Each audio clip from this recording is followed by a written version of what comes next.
Welcome to Own the Chaos. The stock market is crazy and chaotic. Crash. You son Oh, God. Hold on.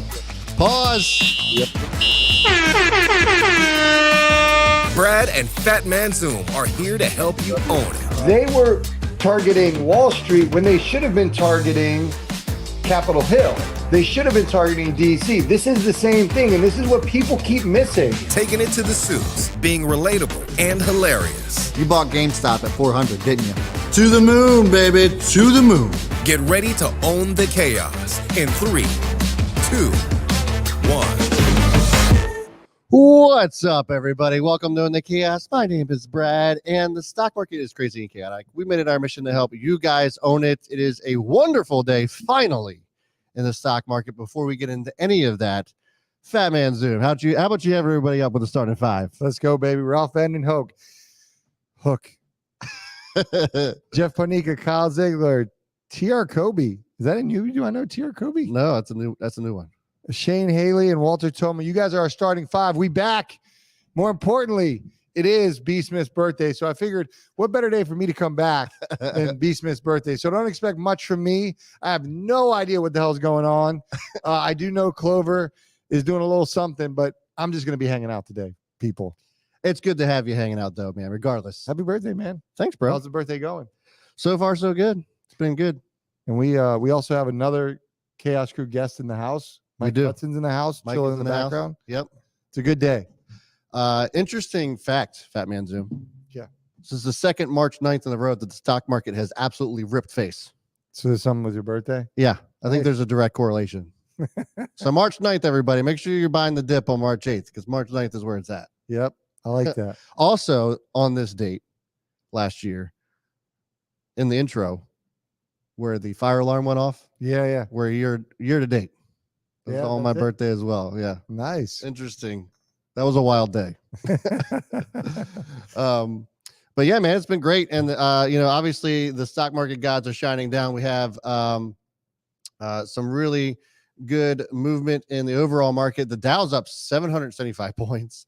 The NASDAQ's up almost 4%, 484 points. And the S&P is up almost 3% at 119 points. Just an absolute monster of a day, which is finally what we're looking for. I think the question obviously is this the bottom? Did we see the bottom finally? Are we finally, after some consolidation down here at the lows, especially in the S&P around 420, or the SPY rather around 420? Could that have been the support? And I think that yes, the answer is potentially.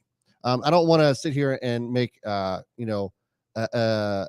absolute give an absolute answer, because there's always risks, is involving things that are going on with Russia and Ukraine. That seems to be kind of like the major theme here. But we also have the Fed that's going to be raising rates here on the 15th. That news is already baked in. So really it kind of just depends on what's going on with Ukraine and Russia. I mean, the volume here on the SPY right now is just absolutely insane. Let's go to the 5-minute chart and just take a look at this. I mean, we're getting close to the high of the day at the close. What can we expect for tomorrow? I would be very, very encouraged and very happy if we just did nothing tomorrow. I think that if it was flat tomorrow and we just didn't revert right back down to where we were down the 420s, that would be great. Yeah. But, as volatile as this market has been, nothing is going to surprise me. I mean, oil is down 12%, Fat Man Zoom. That's crazy. Real quick, shout out to Kyle Ziegler. It was his birthday yesterday. Happy birthday, brother. We haven't talked about it, but I get it. It's hard, and a lot of what's going on geopolitically, and there's a lot of factors going on in general that's affecting the market. You've talked about a little bit about how you have some dry powder, some cash on hand. I have some as well, which I've just been in a position where I haven't been able to spend it. So I'm kind of lucky. Yeah. But listen, we talk about long-term investing. We talk about, these opportunities, and I'm just sitting there looking at the 50-day moving average. I'm looking at the whole situation, thinking about your horizon, thinking about those opportunities. We need to make a lot of content about, those opportunities, because we just had somebody walk in before we went live and they're like, man, I wish I put oil when it was this, or we should have done that. These are the times where you go back to and you're like, I wish it would have done. And so it's easy to say it afterwards, but you got all these companies that just got their ass handed to them. And could they go down further? Yes. But if you're talking about a long-term investing strategy, do we not think Apple's going to be okay? Do we not? Whatever. Right, so, I mean, suck it up, tuck it in, and freaking buy some shit. It's interesting. It's interesting you say that. I was actually put NVIDIA on the watch list this morning. It's down 30% from its highs. Yeah. And nothing's changed with it fundamentally. But I feel like some people look at it, isn't it up like 7% today? Today, yes. I feel like some people look at it and they're like, they don't look at it's down 30%. They look at it's up 7% and they're like, oh, I missed the boat. Yes, I mean? yes, 100%, bro. I mean, it's like, yeah, it's up 7%, but look at the upside here. Yeah. Especially if it closes above, or if it maybe like by the end of the week, if it closes above the 200-day moving average, that's some serious momentum that we could see behind NVIDIA. And then Google's the same way. I mean, Alphabet is trading down like 25%, 20 to 25%. And it touched yet again that 2,500 mark. And I think that is a solid support for it. It's up 5%, but I would still be an absolute buyer here, even though it's up 5% today. I think the biggest takeaway is don't be getting into the speculative stuff right now. There is zero reason to get into speculative. There are just so many good opportunities. Unless it's Clover. Unless it's Clover or Drive Shack or Palantir or Asana. But there's literally no reason to do that. I'm not saying do whatever you want to do. Yeah. My point is, like, we were running high and hot on a lot of, these mega cap stocks. Right. But the reality is there are just such good deals out there that you don't need to be looking for the penny stock or whatever. Yep. Not to mention, and we'll talk some other time, but I do want to talk to you about crypto on another stream. Mike and I were talking about it, which actually has surprisingly held up well. But like, these are the times where those opportunities are happening. You guys are wishing for them when we're at 52-week highs. Yep. But then you get them and it's like, now you don't want it. So yeah, listen, we'll see what happens. We'll see how it plays out. But I know there's going to be opportunities that I'm looking for. I know you're looking for. And shout out to Don Fran. Don Fran's in the house. And I know he's looking for them. Yeah. Speaking of opportunities, I took one earlier this week, and it may be a little bit risky, but I actually bought some CrowdStrike on Monday. Didn't quite catch the bottom, but to Fat Man Zoom's point, it kind of works both ways. This has come down so much that I decided to take an opportunity on this. I do have calls on this that are way out into September. So I got plenty of time on this. It's come down from $300 a share, and it's sitting at 170 right now. So even though I didn't catch the absolute bottom, I bought it around 172. So it wasn't like that crazy. Yeah. It dipped all the way down to 150s, which I was kind of mind blown about. But the bounce here certainly seems great. We saw some really good earnings from Palo Alto a couple weeks ago. Zscaler actually kind of shit the bed a little bit on earnings, and they kind of talked about slowing in growth, which kind of has me a little bit on edge about CrowdStrike's earnings a little bit today, but I still like it longer term. And CrowdStrike, and you compare it to Zscaler, they're still great, both great companies. Okta actually crushed as well. So I'm actually overall positive and bullish on cybersecurity as a whole. You can make the argument that CrowdStrike, it has a high PE, but the growth, I think, can grow into this, and we'll see what happens today. They have earnings today, which we'll give our reactions to. Their estimated earnings per share is around 20 cents. Average estimate revenue is around 410 million. And so that's the numbers to beat. Obviously, we're also going to have to wait to see what guidance is like. Can they upgrade their guidance? And what are we going to expect from there? We'll find that out here after hours. And we also have Asana? Asana also is reporting after hours. Yeah, their estimated earnings per share is at 28 cents with $105 million in revenue. Yeah. That's been one that has been absolutely wrecked from its highs, and rightfully so. I mean, with it getting up to $145 a share, it was getting way ahead of itself. I think it is getting to a point to where you could maybe consider nibbling at this, but again, in an environment where we're seeing rising rates, the Fed's raising rates just next week. We don't know how many times they're going to raise it again this year. We know it's going to be more than just March. So it can be super sensitive to that. So it's definitely something to consider. However, the growth with Asana is insane. Yeah. And I appreciate all the comments. I do want to take Jeff Chow's comment. What's up, Jeff Chocolate? Would you include SoFi in there as speculative? For now, yes, they still report for a loss. However, they're an extremely well-run company. I think it's just the environment that we're in, and I actually own SoFi as well. So, is there anything you're like itching to get into, or you're ready to pull the trigger on that you're looking at? I actually pulled the trigger on an oil play that is not Marathon Oil, and that's Rig. So actually pulled the trigger on this yesterday. It dipped down, and I thought that maybe I was taking advantage of a dip. Obviously, it dipped a little bit further today, but it's coming back. It's actually roaring back here towards the end of the day. I don't think oil's done. And I told you guys on Stock Watch Sunday that I thought that it was getting a little bit too hot. We could see a little bit of a correction. Sure enough, we got that. And so I was taking advantage of it. So I sold all my marathon and was happy about it. And then once that dip came that I expected, I actually ended up getting into Transocean, which is ticker symbol RIG. It's actually pretty cheap. The options are even cheaper. I got options on this that expire out in October, so I feel really good about this energy play. More importantly, while we have a couple minutes, yes, what do we think about Clover? So interesting development with Clover. Have you read up on anything that's been going on? Not a thing. So Chelsea Clinton bought a shit ton of it. Oh, really? Yeah.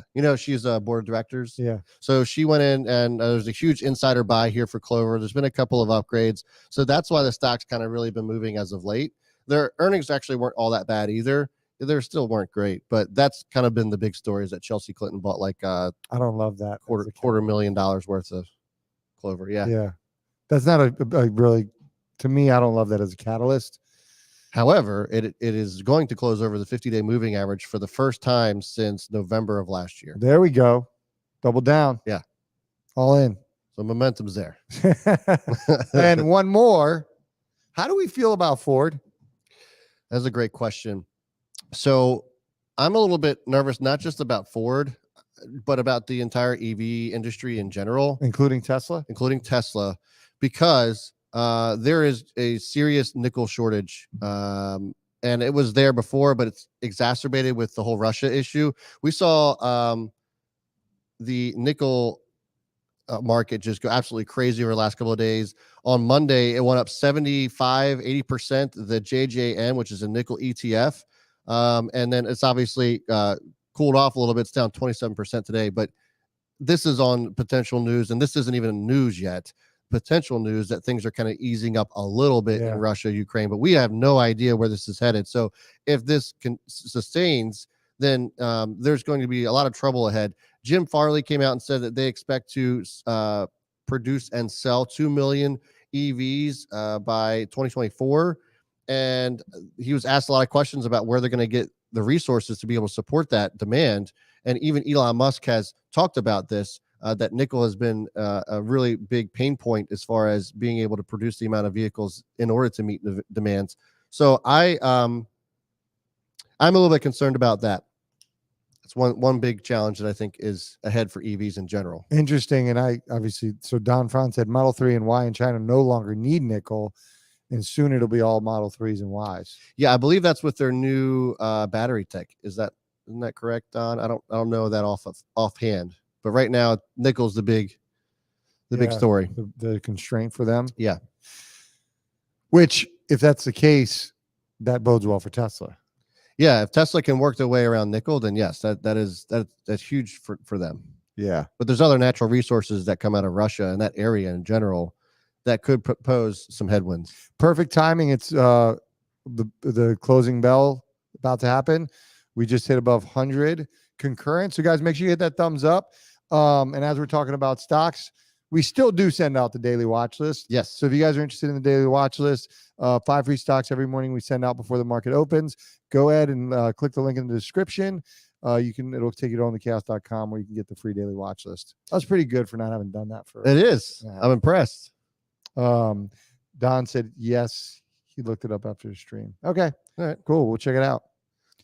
But then more importantly, make sure you guys subscribe because we are here every Monday through Thursday for the closing bell, 3:45 Eastern time. And then obviously Sundays, Stock Watch Sunday, we are live as well. Brad, what time? 7:30? 7:30 p.m. on Sundays and then 3:45 the rest of the week. How you liking 3:45s? I love it. Yeah, I like it too. It's great. It was a good move. It is. It was a good move. That's 15 minutes made a big difference. It does. Yeah. Because we were always it felt like we were rushing out. Yeah. When 4 o'clock came, now it's like it's just starting. So as we go into the bell again, CrowdStrike, Asana, so the big ones that we're looking at. Yep. Seeing if there's any activity going on. I'll go ahead and go on Twitter land. And if you guys have any numbers come out, feel free to throw them in the chat. I gotta say, yeah, trying to do all that as one person, Yeah, is rough. I can imagine. Fortunately, we got a lot of people in the stream in the chat that do provide support, so I appreciate you all. But it's good to have Bro, you did back, you see my back in that mullets? role. My wigs. Yes, I actually have a gift for you from one of our community members. Is it a wig? It is a wig. All right, I'm rocking wigs. I will give it to you. I was waiting for the opportune moment, and it seems as if that moment has arisen. You have it with you? I do not have it with me, but Oh. you will get it, my friends. I'm rocking some foolish wigs. I have a bandana with me though that was also given. Okay, On top of that, cool. All right, so CrowdStrike. We'll see if I mean, it might be a little bit early, but we'll see if CrowdStrike has anything. sounds good. So yeah, those are the two big ones. We got a couple others this evening. If you guys are curious about one that we're not talking about that you want us to take a look at, just let us know. But there isn't any that like really caught my eye. I mean, this morning Thor came in and crushed earnings. If you guys aren't familiar with Thor, the RV company, they did really well today, and it looks like the travel industry and the RV business is still booming, which is incredible. So that was kind of like the one big the big story this morning, but nothing really exciting other than that. Tomorrow we got JD.com in the morning, and that's kind of it as well. But then tomorrow afternoon is going to be the big afternoon. We got Blink, we got DocuSign, Rivian, Oracle, Alta, some pretty big names tomorrow that are definitely going to be worth watching for. So make sure you guys are tuning in, hit that subscribe button, and hit that notification bell for when we go live. CrowdStrike has never had a negative earnings surprise. They've beaten 11 times in a row. Damn, I did not know that. I did not either.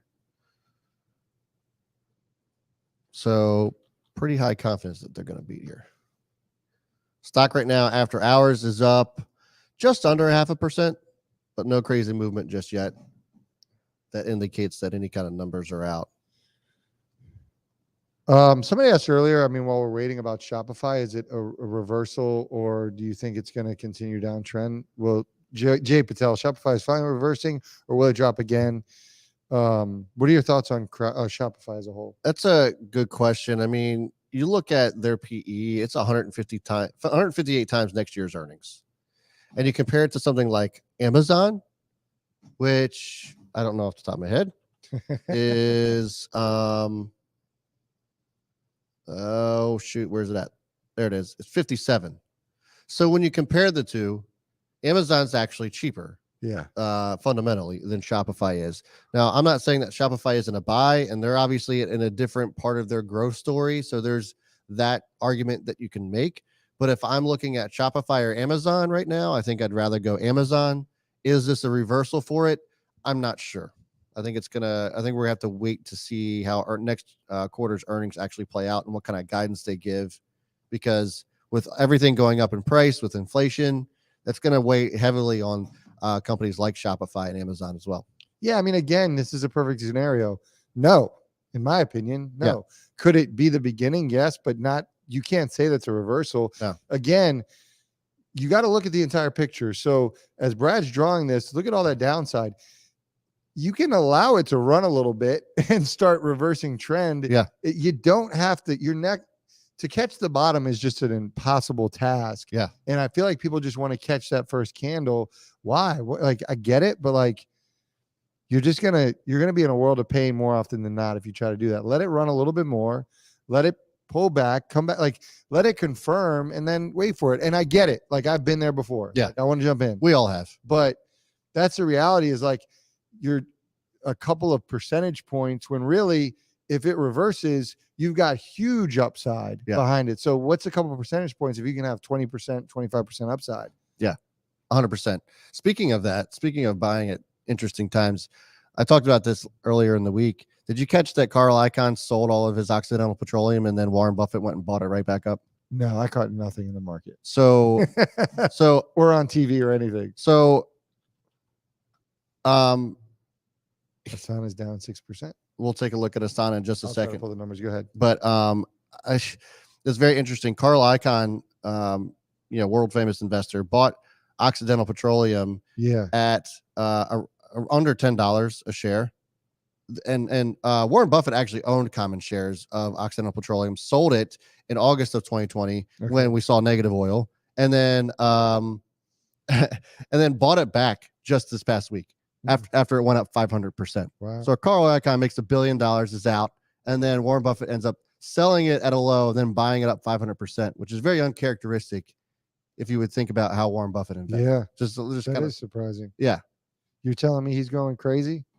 I don't know, man. He's made some questionable calls. Berkshire Hathaway is crushing it, by the way. That's the thing stock. is like, if you're crushing it, your calls don't really matter. Yeah. They've been freaking dominating. Now, granted, $330 million makes up the Berkshire Hathaway portfolio, and they bought $5 billion worth of Occidental Petroleum. So it's not going to make that much of a difference. Yeah. But still, it's just kind of like, how they treated the airlines was a big head scratcher. And then now this is kind of like, what are they doing? But it's still Warren Buffett, man. We got the numbers for Asana. They slightly beat earnings per share estimates were a loss of 28 cents. They came in a loss of 25 cents. They did beat on revenue. $105 million estimate came in at $111 million. Record fourth quarter. So slight beats. Right now, the stock is actually down around 8.5% now after hours as a result. Maybe you said, was there anything on guidance there yet or no? Okay. So maybe something on guidance. We'll have to come back to see exactly what's happening there, but the stock is now down almost 10% here after hours. It's interesting because with Asana, because when you think of Asana, you think about enterprise sales and large scale companies. And I'm interested to hear like their $100,000 companies and up, like, a lot of companies are coming back to work. Yep. Are their sales teams really having the traction that they had before? Yep. I got to imagine it's got to be a huge pain point for them because they had actually past 2 years, made the focus on the commercial side. Is the business still there? Is the guidance still there? Certainly the rate of growth isn't going to be there. I can't imagine that they're going to really see huge guidance comparatively. I don't think so either, but the company is still incredible and the platform is amazing. I mean, we use it every day and it's awesome.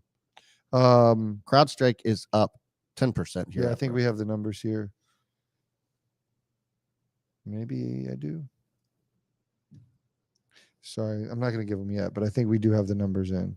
No worries. Right now it's trading up almost 10%. Looks like it went up as much as around 14% so far in after hours trading. But so, yeah, looks like they potentially beat here. And now we're back up. Yeah, here we go. 10. All right. What you got? So, so it looks like they slightly beat. Looks like they slightly beat on earnings per share. By 1 cent, and then revenue they beat expectations. Expectations were 411 million, came in at 431 million, but the guidance was raised. So 94 cents was the initial guidance, and then now they raised it to $1.03 to $1.13, which is substantial for fiscal year 23. Yeah, and then it looks like revenue as well. Estimates were 2.01 billion, and it looks like the range is 2.13 to 2.16 billion as well. Yeah, I mean that's amazing. And I was just talking to Mike before we went live, and Mike's wheelhouse is in IT and cybersecurity. We just had a really good conversation about it, and he was talking about how CrowdStrike is just one part of cybersecurity. They just treat one part of it. Yeah, there's all different parts of cybersecurity. Okta treats a certain type of it. Palo Alto covers a certain type of crowd. Like it's not all just one conglomerate. Like one company doesn't cover all of cybersecurity. It's just certain specialties within certain threats that are made. So it's interesting to see this, but CrowdStrike is definitely the top of the list for Mike, which I found reassuring, and it's looking like it is continuing to rock and roll. Now it's up over almost 11.5%. This is just a side topic, but I like this question. Yeah, from Stephen Hoyer. Are you worried about the CPI data tomorrow and the Fed to stop purchasing bonds this month per their schedule? That is a great question. So today, I believe, is the final day of QE, quantitative easing. So they're not purchasing bonds after today. So the market is on its own. So we're no longer on Uncle Jay's teat, so to speak. And so, which is good. Yeah, it's a good thing. So CPI numbers, though, I think are going to be interesting. I don't expect. So just going into this, just to be clear, I did let you guys know that I thought that we would see some leveling off of inflation but that was before war broke out. Yeah. And war always brings on inflation. So now we're just compounding on what we were already experiencing. I'm expecting a hot CPI number. I think it's going to be through the roof. How we combat that has nothing to do with the Fed, actually. Now that we're going through quantitative easing, it has everything to do with supply. We're seeing wheat go crazy. A lot of the natural resources that come from that area have obviously gone up. Oil is without question going up, and I think it's going to continue to go up from here unless we get something from another dictator. Like, that's the problem right now. Like, all of the other countries and regions, for the most part, that have oil to give to the global supply are run by dictators, with the exception of Canada. And so it is. I guess some people would question that too. But anyways, you look at this, and I think that we're going to continue to see inflation go up somewhat. And unfortunately, I don't think the Fed can really do much with that. They can raise rates, but I don't think it's going to really impact the true cause of inflation. So yes, the CPI numbers are going to come in. It's going to be hot. Having said that, I think that a lot of this is already baked in. People are already expecting it. Nobody's going to be surprised by a hot CPI number. It's just a matter of how hot is it going to be, and is it really going to spook investors? We'll see. Don Fran says it's a good thing we still have the whole China invading Taiwan excuse in case we get another outbreak or inflation gets worse. What's up, Oliver Thorpe? What's going on? I will say, actually, I won't say that. That's never mind. Never mind. But yeah, I mean, you can't continue to rely, on the market. Has to be on its own, and there's going to be implications to that. There's going to be impacts to that. Yeah. And actually, given the current climate and the market's going down, it kind of works in the favor of what's happening. Yeah. Because if we were running hot and then, and then the Fed makes its move and then they're no longer participating, there's certainly going to be a reaction to it. So I'm not saying it's a good position to be in, but the reality is, I mean, we're already beaten down. Yeah. And so the other truth to this is, and some bright spots to consider, is that yes, there is inflation running rampant, but according to Goldman Sachs, just last week, there's $2.5 trillion in savings. This is one of the highest times we've ever seen, the consumer hoarding cash. So while inflation's hot, demand is still hot, and we haven't seen any kind of destruction of that demand. Could we be on a trajectory towards that? I think if oil continues to go up and it sustains this move up, that's potentially what's going to happen. But the way that we've been seeing some of the treasury yields react, it doesn't seem as if anybody's preparing for any kind of recession. Now, I know that could be potentially famous last words, right? But I think that with the economy doing so well, that we can kind of take this. It's just a matter of how long can we take it before it starts to really become a problem. Yeah. It's funny. I looked down and we were at 100 15 minutes ago. Now we're at over 200 concurrents. Yeah, it seems to be kind of like the trend lately. It's like everybody kind of shows up around 10 after 4 or whatever to see what the numbers are, which, by the way, guys, CrowdStrike is still rocking and rolling. It is up now 15% after hours. They crushed earnings and then raised guidance well above estimates as well.